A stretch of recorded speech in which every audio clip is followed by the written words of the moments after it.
今次呢條片會分享製作呢一個形狀嘅手環袋或者係購物袋，而尺寸方面我會分享一條簡單嘅方程式，大家可以將自己喜歡嘅尺寸代入呢一條方程式裏面，去計算所需要嘅布料尺寸，從而大家就可以為自己訂做一個理想大細嘅袋啦。今次示範嘅呢一個袋縫份會係1cm，然後就係按心目中理想嘅尺寸去填翻長、闊、高呢三個嘅長度，而長、闊、高究竟分別係邊一啲位置呢？首先係長，袋嘅正面嘅底部呢一條邊就係長，今次示範嘅呢一個袋嘅長係10cm，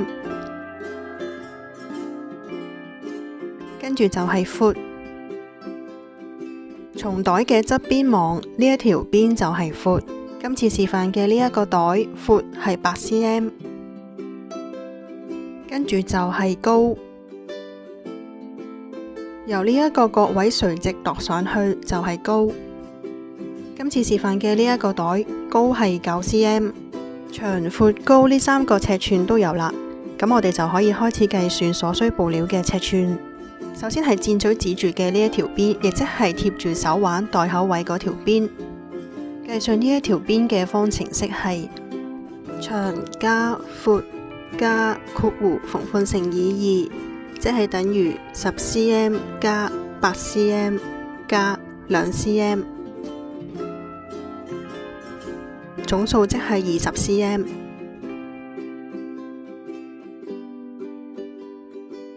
然後就係我依家畫箭嘴指住嘅另一條邊，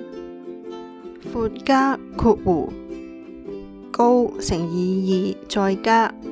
括弧縫份乘以2，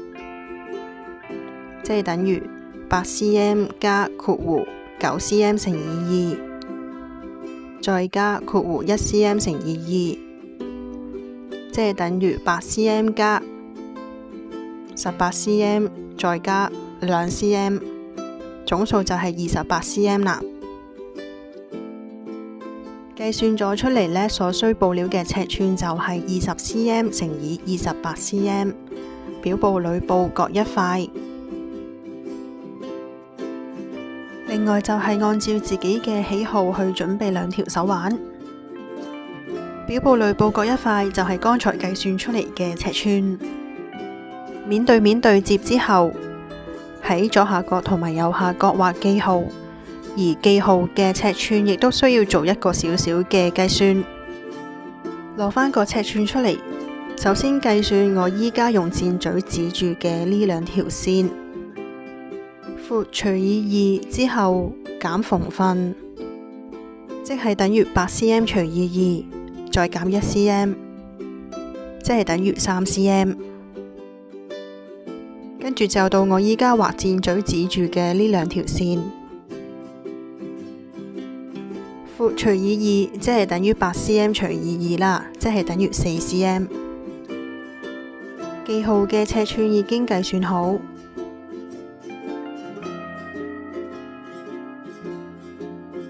將斜線部分剪去，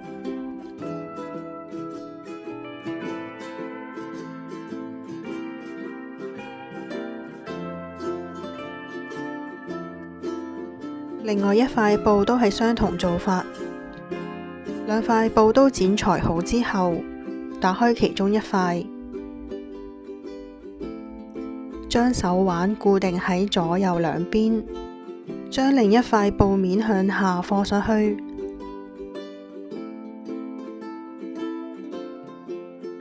車縫左右兩邊，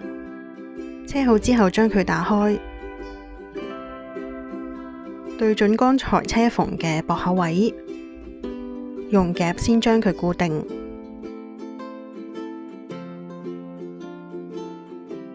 車縫左右兩邊，喺其中一邊裏布嘅位置上面留一個反口，唔好車。車完之後就到四個角啦，將佢打開接好，跟住車縫。四個角都車好咗之後，打開反口，將成個袋反出嚟，